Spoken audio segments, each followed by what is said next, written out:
I've wanted to record a special session just so that I can share for anybody I come across in the future. And so, if you're listening to it now, um, get ready to see something interesting about what you thought was part of you your whole life, right?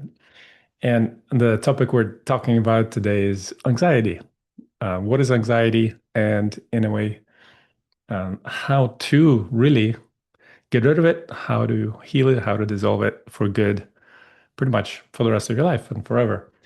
Uh, just in case, uh, for the legal stuff, this is not health advice. This is not advice at all. This is just information. Refer to your doctor and professionals for any of the health topics.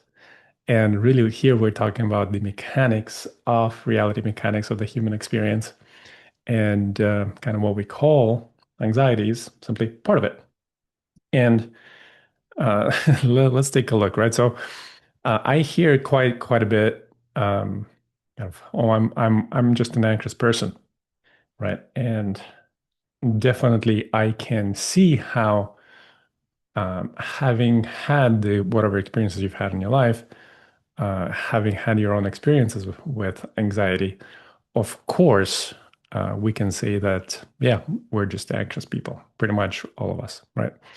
And at the same time, I want to dig what is actually under this word that we use, under the language, because this is what we do. Kind of we unpack the language we use and what is it that we actually mean by that language. Because in a way, the language we use actually creates our reality and sometimes keeps us in the limitation of the reality that we create in language. So, anxiety. I want to share an interesting story. So, um, I was sitting at a cafe, and a couple of or a number of young mothers were simply getting in touch, talking about their day-to-day lives. Kind of, I guess they were longtime friends, and I was listening to their conversation, but I simply, because I was sitting nearby, I overheard something that they shared. And because this topic is near and dear to my heart, of course, I perked up and kind of tuned in a little bit. So this lady, she was sharing with her friends how kind of she's been doing this exploration into self-improvement, self-development type of topic, and she's saying, well, you know what? Like I realized that every time kind of a certain topic comes up, whether that's money, whether that's relationship, whether that's plans for the weekend, she's saying is like, and I noticed when those things happen, I start to feel anxious. I started to feel anxiety. And then she goes, and the way I feel anxiety is through increased heart rate and this heat and pressure in my chest.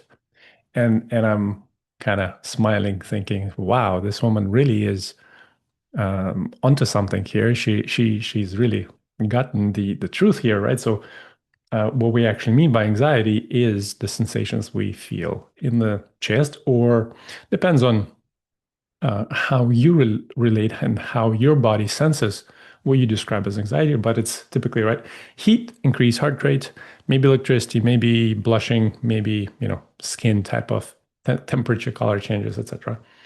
And I'm thinking, wow, this woman is onto something. And then she says something that I probably won't forget for a long time, or pretty much ever. Just kind of, and I the way I resolved that sensation, it's not the words that she used, but and then I spoke with whoever that she spoke with, and they gave me these pills. And I don't know if those are vitamins, if they are off the shelf, maybe off the internet, prescription. I don't think that they were the anxiety medication prescription stuff. But she's kind of saying, and now when I take these pills, now I don't feel this stuff. Right. So, and whenever that feeling comes up, she takes um, that. Uh, a substance, let's say, right? So, and here's the interesting part with that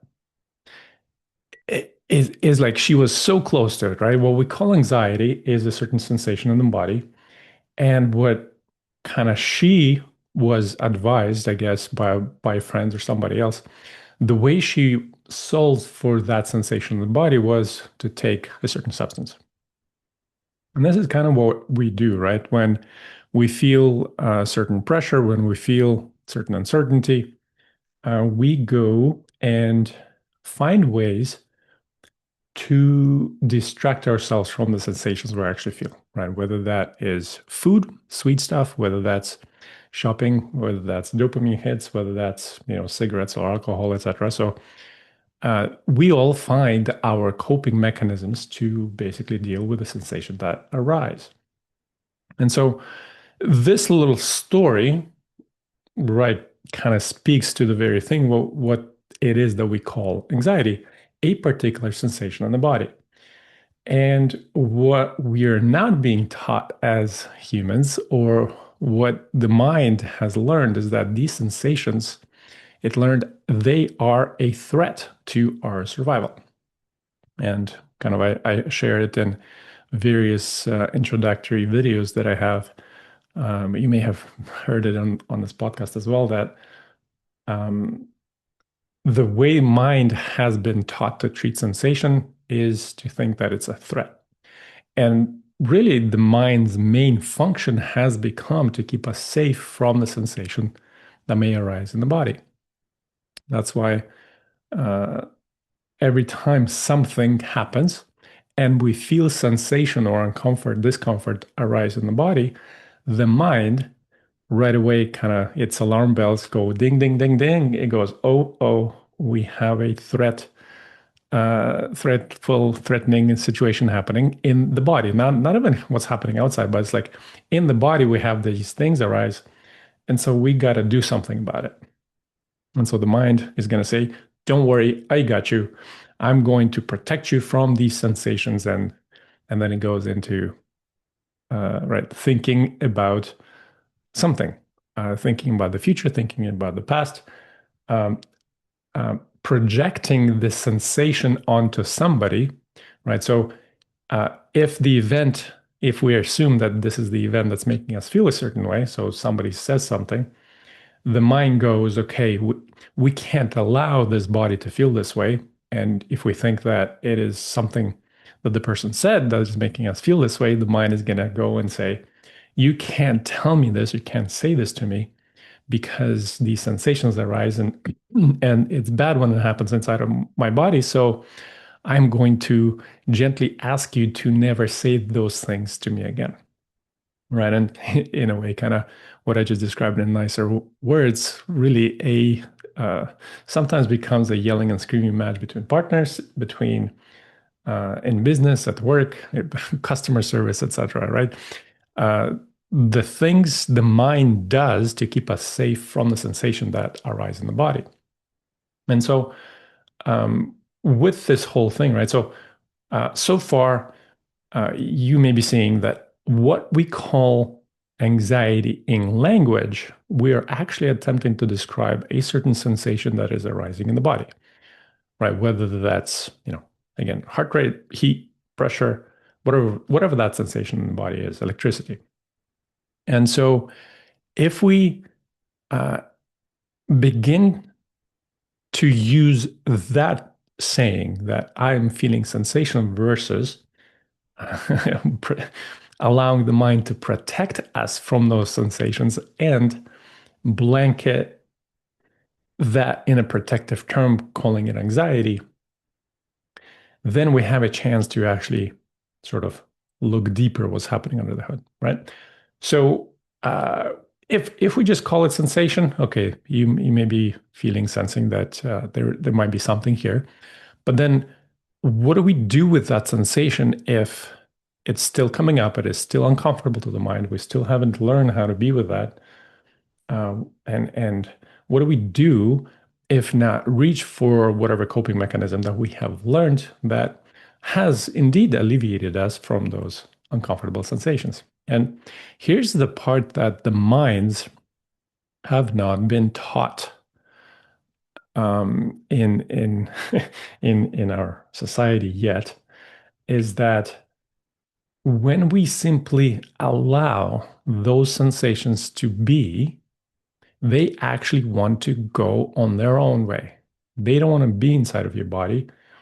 Um, they just want to go.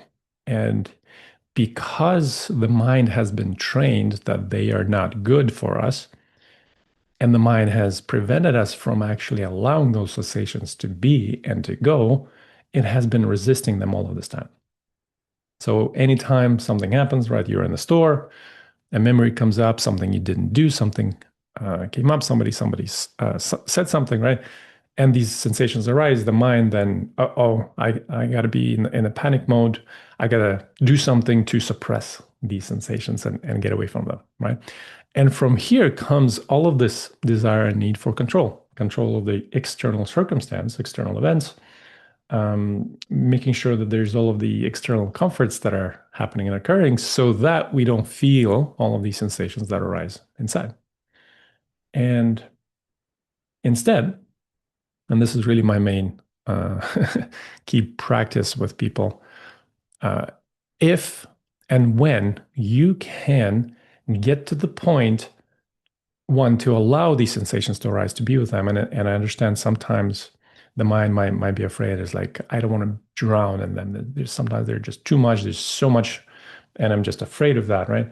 And so this is where kind of, yes, you may need a bit of a guidance, maybe a professional who has been trained in this to, in a way, hold you and support you um, to experience this very first moment that you can be with that sensation, no matter how big it is, no matter how loud it might be. That if you allow yourself to be with it for really just a few moments, like we're talking seconds, not even minutes, that if you just allow yourself to observe,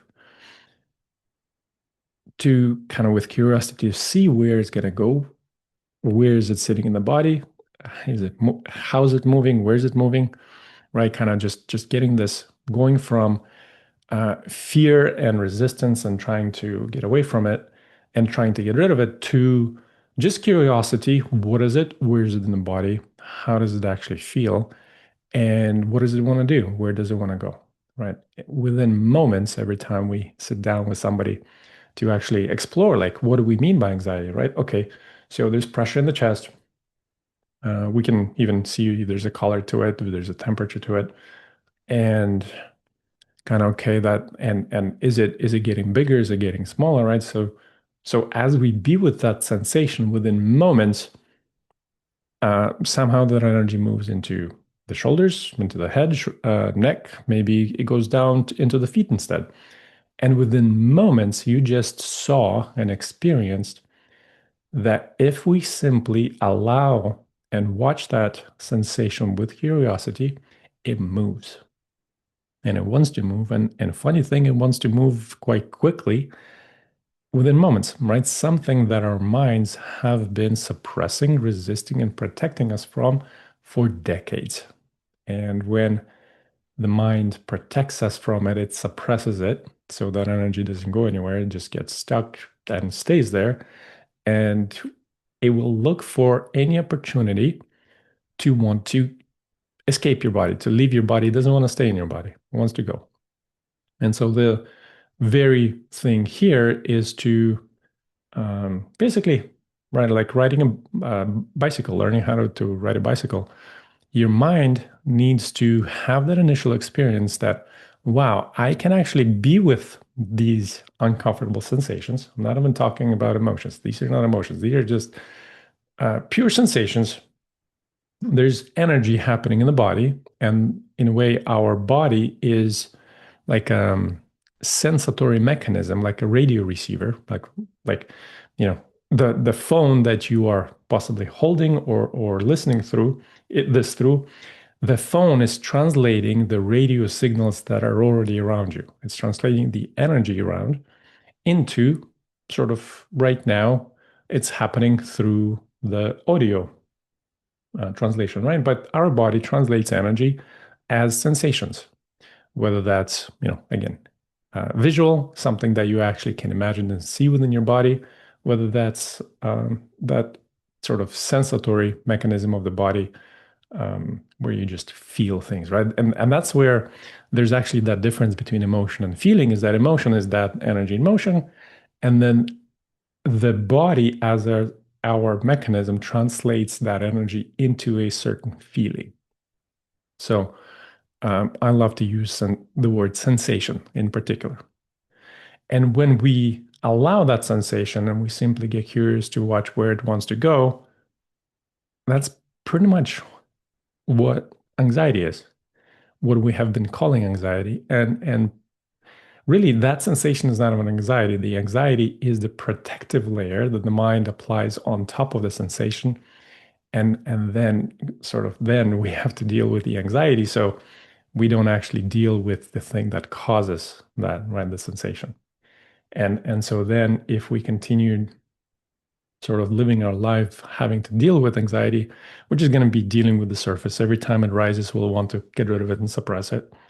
And this is what we do as majority, right? And when instead now, what you're hearing is that what we mean in language by anxiety is actually a certain type of sensation that is coming up in the body. You may call it fear, you may call it something else, but again, right, those emotions are still a certain language that we are applying onto what is really a sensation in the body. And the funny thing is, the step that is most magical, that does require a bit of training, right? Like I can talk about, swimming, or I can talk about tasting an orange, but you got to experience it inside of your body. This is kind of the magic of this, that when you allow yourself to simply be with that sensation and watch where it wants to move, it's just going to move. And when that energy moves, that's it. It's done. It leaves the body, right? Elvis left the building, and it never comes back.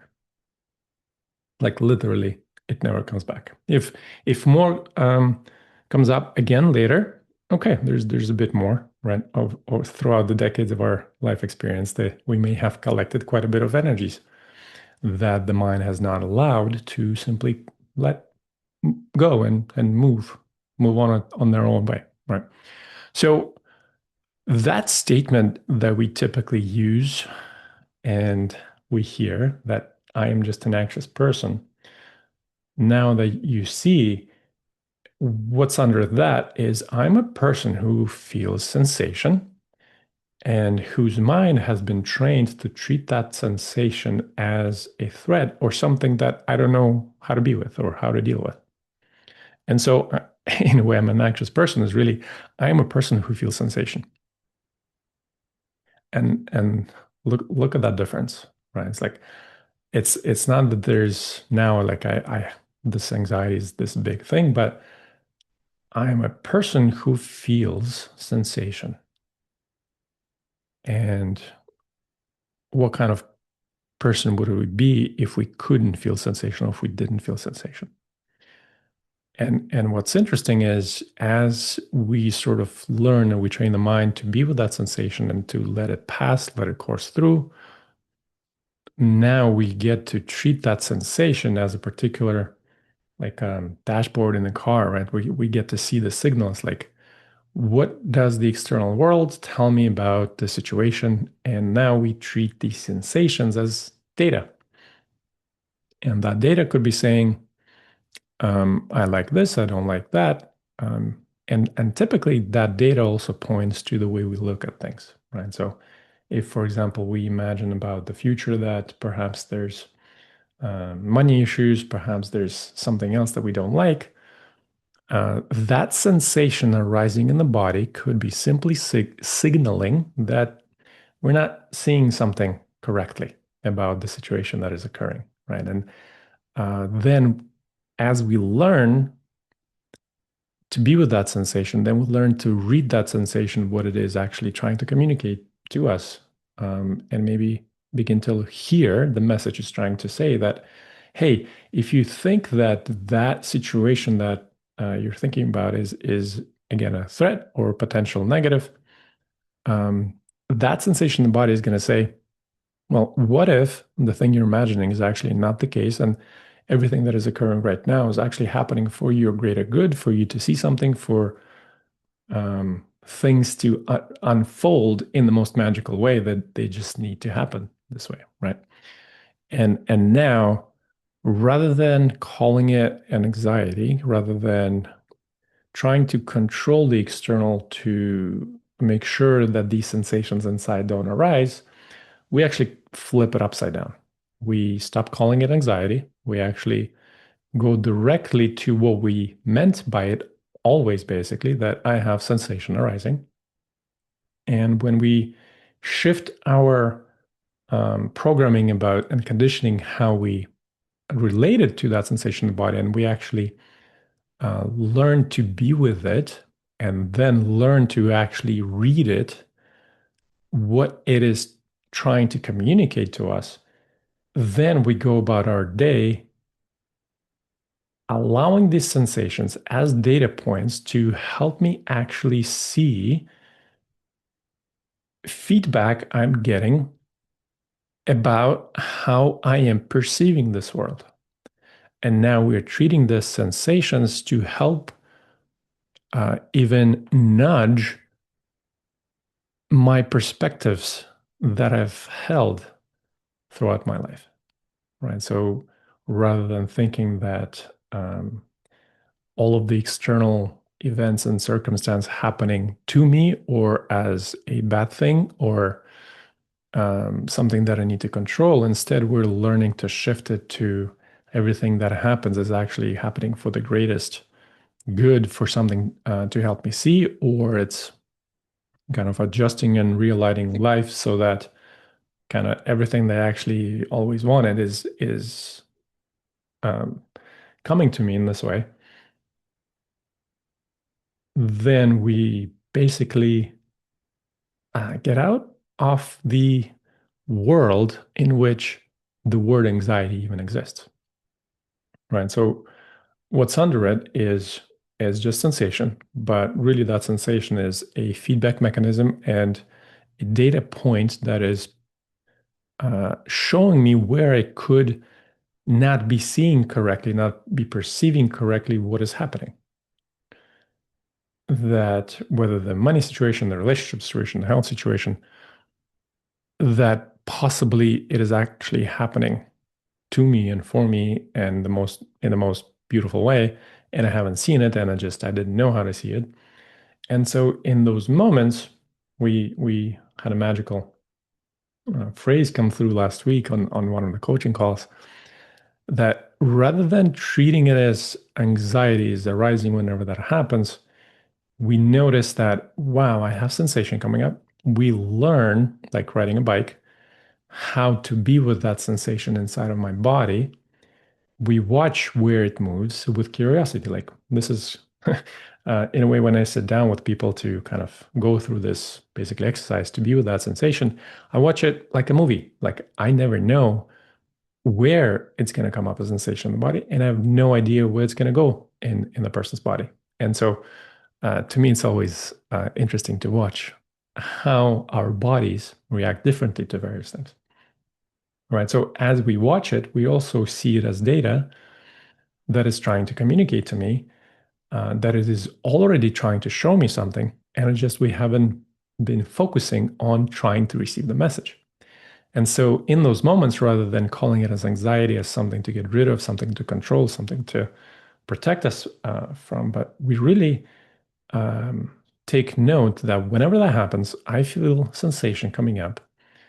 And when that sensation is coming up, life is trying to communicate something to me. And so then we simply say or ask or internally just kind of turn our focus and attention towards, help me see what you're trying to show me.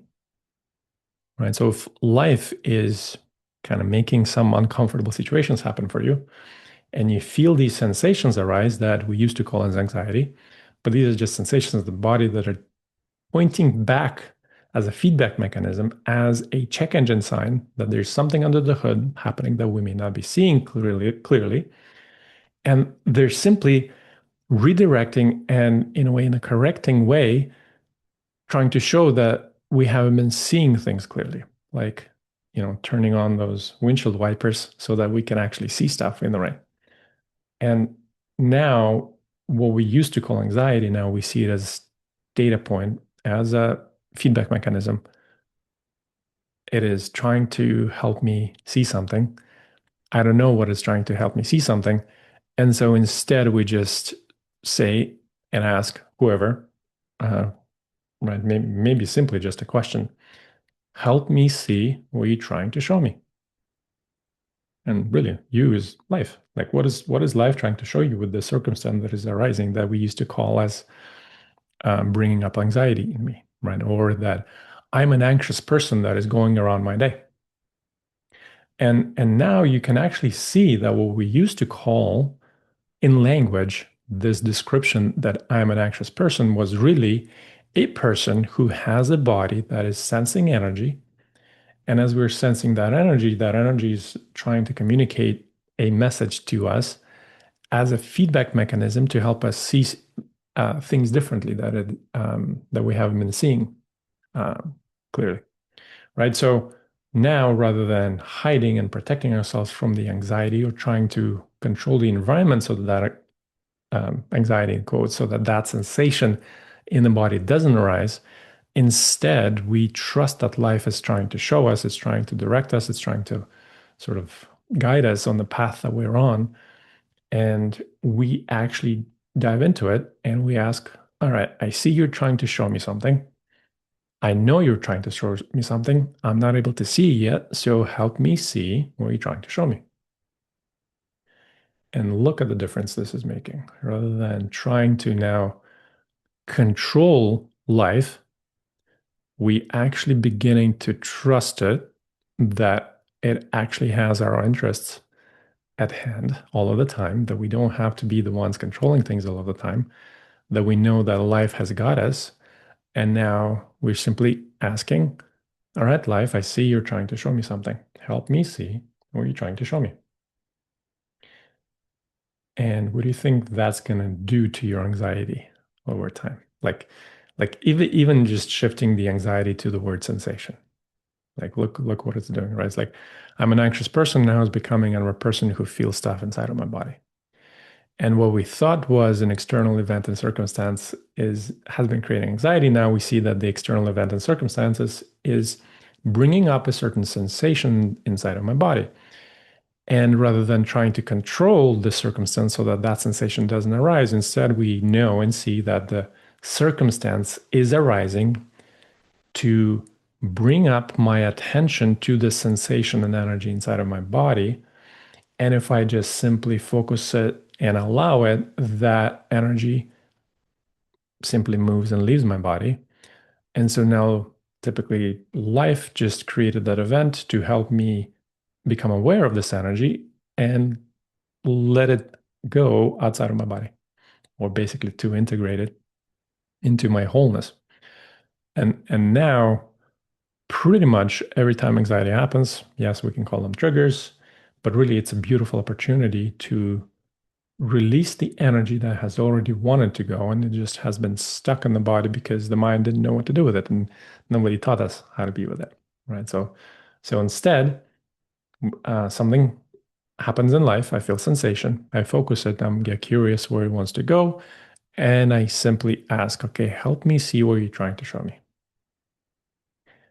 Now the energy wants to move outside the body. It moves. Typically, sometimes 90% of the time, the only reason a certain event needed to come up is so that we become aware of the energy that wanted to move inside of my body. And when we simply let it move, it reintegrates back into the body, it leaves the body. And now life no longer needs to create events and circumstance to redirect your focus and attention on that energy that has been stuck in the body.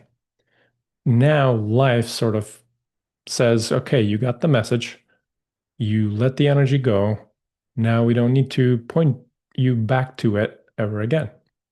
And life now continues in a different way than you have been experiencing it up until now. Right. So when that happens, we focus on the situation, we allow it, we know that the event that occurred in life is actually here to help me see something. And I allow to be with that sensation. I let it go. I ask, help me see what you're trying to show me. Maybe there's something that I haven't been seeing, I haven't been paying attention to. I've been sort of focusing in one single direction, and life is trying to redirect me. And um, it's just pointing to a little shortcut, maybe a better way, easier way that we haven't been wanting to look at. And instead, now that anxiety becomes really our guidance mechanism, that it was just a sensation that was pointing to somewhere that we haven't been able to see yet, right? So, what do you think is going to happen to your relationship to your anxiety that you thought was just part of your identity going forward, right? If you are a high-level business person, right, wanting to control business direction where it wants to go, what if anything and everything that has been happening in business that was causing or creating the anxiety or really bringing up sensations inside of your body, that the only reason those things were occurring is to bring your attention to those sensations inside of your body so that you can just um, become aware of them, focus on them for a few moments, let them leave your body, and then those events no longer need to be happening in your business.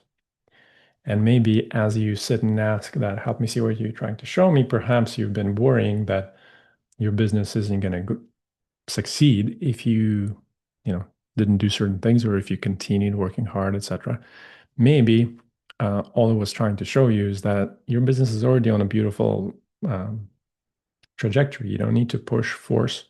You don't need to, work harder than you're already working. And that the definition of hard work, right, is like, what if you allowed your natural expression, and your natural expression is simply waking up in the morning and wanting to do stuff and wanting to express yourself and kind of what we called hard work, right? What if that's your actually natural expression? That's how you want to express. That's how you want to create. That's the gift that you want to give to the world. And this is how you want to experience your human life, right? Not many people want to do the things you want to do the way you want to do them.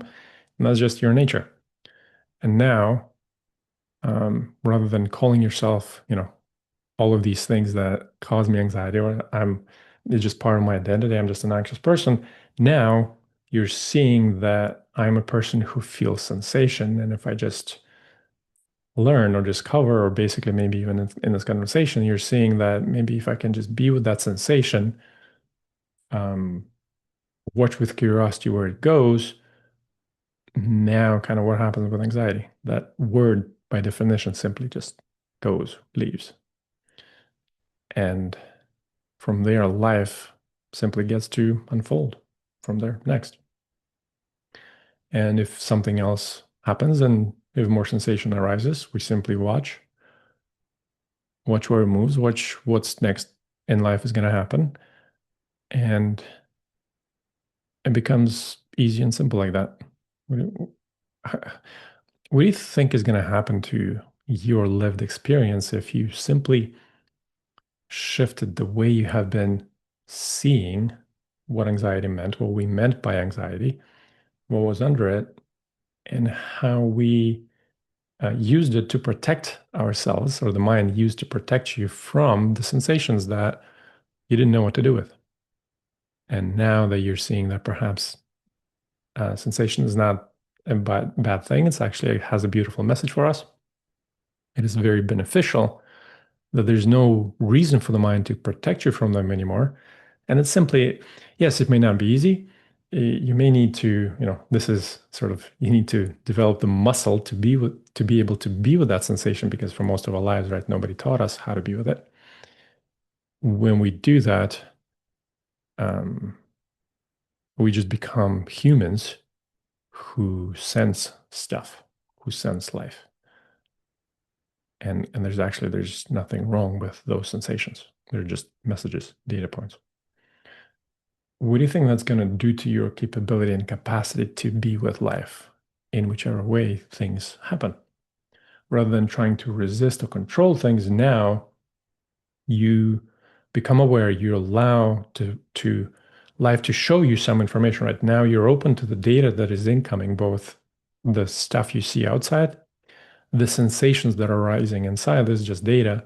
Now your mind actually is able to use its genius to actually be with this data so it can do the calculations and now figure out or receive insights on what to do with that data.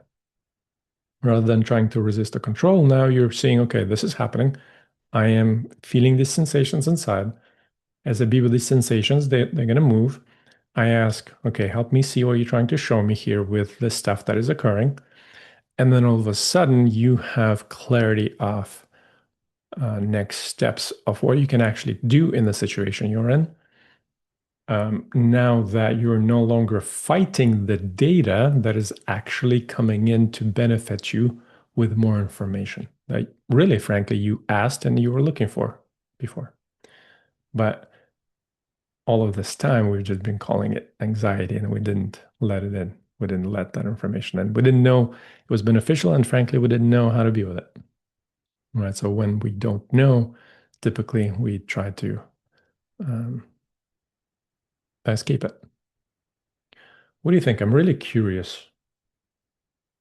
Maybe hear this a couple more times. Maybe actually kind of look at the possibility that maybe the sensation that I've been wanting to escape is actually not that big. I understand on a human level that sometimes, or most majority of the time, as we are doing this work, we think that this um, energy is just too much. I can't handle it. I can't process it. And what if in this conversation you could actually be bigger than the sensation you have been escaping? What if you can actually learn, develop the muscle to be with it? And the funny thing is, when you be with it for really just a few moments, like it happens that quick, that it leaves your body, it goes, it reintegrates, it actually expands, melts, and becomes your power. Like you actually reintegrate the power that you have been resisting and keeping stuck and frozen inside of the body. And now your mind, rather than fighting the data that's happening outside, fighting the data that it wants to kind of give us information message inside, the mind now receives the data and now can use its natural intelligence to tell you how to respond to the data that you're receiving. What do you think is going to do to the genius, your natural genius, to be with life's events unfolding? It's just going to unlock everything that you've been asking for, essentially. Right? So, in the meantime, what if you're not an anxious person? What if you haven't been an anxious person? You have been a person who has had sensation come up and your mind didn't know what to do with it. Nobody trained us how to be with that sensation. We thought it was dangerous. And now the whole thing is to just, how can I learn to be with the sensation that arises? And what if that's all there really ever is? Anyway, no advice, simply information, the mechanics of the human experience and being in your body. And really, this is the ontological sort of science of being, what we mean by language when we use it. And in a way, the world we create when we convert the sensations and data that we see when we convert it into language, that creates a different experience of the reality that we're perceiving and living. Anyway, I think that's all I wanted to say on this topic. I hope this is making sense. And I'm really curious to hear if this is providing any insights, Anything connecting for you? Any further questions? Yeah, but how do I be with it when, or how do I actually do it? And, or how, like, I know I need to do it, but I can't. It's scary. Or I just haven't, maybe you haven't been able to get to this stage. So any questions I welcome. This is really what we're dealing with is the core human mechanism. Our bodies sense energy. The way it translates energy is into sensations. And then the mind thought it needs to protect us from this data, from these sensations, from this energy, and blocking the data that wanted to come in. Right. And instead, we allow the sensations, we develop the muscle to be with them, we watch that it just wants to leave our body. And when we don't know what the data is trying to communicate, we simply ask the question, help me see, what are you trying to show me? Right. And then the mind can use its intelligence to go looking for the answer that we just asked. Right. Help me see. What are you trying to show me? I have specifically repeated certain aspects here just to help the mind kind of integrate this stuff. Hopefully it makes sense. And hopefully this is creating a new possibility for a life that's literally without anxiety. Like that's it. There's no more anxiety in your future. All you have is sensation. And if sensation continues to be scary, it's just, okay, how do I develop the muscle now to be with that sensation? Because it isn't. And now, what if the future looks like a human who can be with that sensation, who can be with the data, and unlock the mind's genius to actually be with life's events unfolding, to become your beautiful self that you've come here to be? I trust this is connecting the puzzle pieces in the perfect manner and the perfect timing. And I would love to hear what lands, what clicks, and what ripples and further reflections you may see in your day after listening to this. I appreciate you. I thank you and have a beautiful day.